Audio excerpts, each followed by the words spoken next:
Nii, täna riivime ka seepi ja ma olen seda ennegi teinud.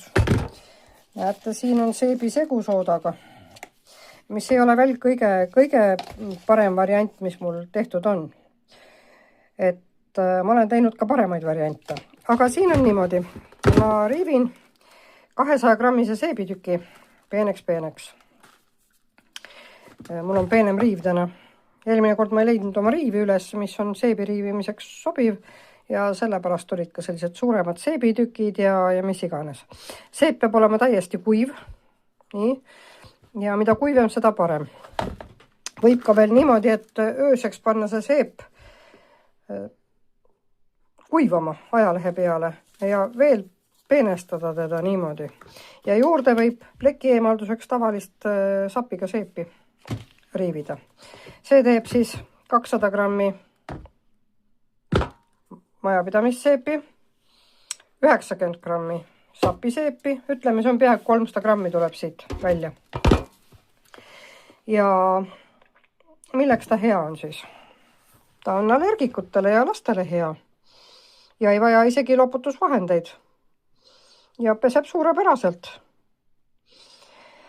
Ei haise. Näiteks kui tihtipeale kodudes talvel pesu ripub, siis on mingi pesuloputuse vänge keemia haisu üleval. Eriti väikelastega kodudes, ma ei tea, kuidas nad üldse terved püsivad. No nii, see selleks. Siin on mul pesusooda ostetud mesinduspoest. Ja ma panen seda lisaks 2 osa. Kui seepi tuli 300 grammi, siis seda peaks nagu panema 600 grammi. Ja võib ka lisada vahest tavalist söögisoodat, aga võib-olla, et isegi pole vaja. Lõhna jaoks võib panna mõned tilgad pärast sellele segule tähendab mingisuguse teeterlikke õlisi, mis teile meeldib või mis teil kodus on.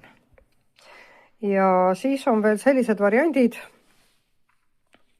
et pannakse otse pesutrumlisse, see pesuaine, nii, pesuaine otse pesutrumlisse.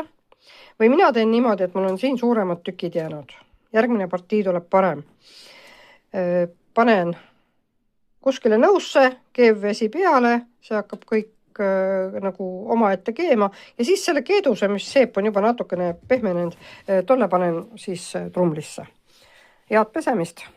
2 supilusikatäit, muidugi, ja kogused ikka ka.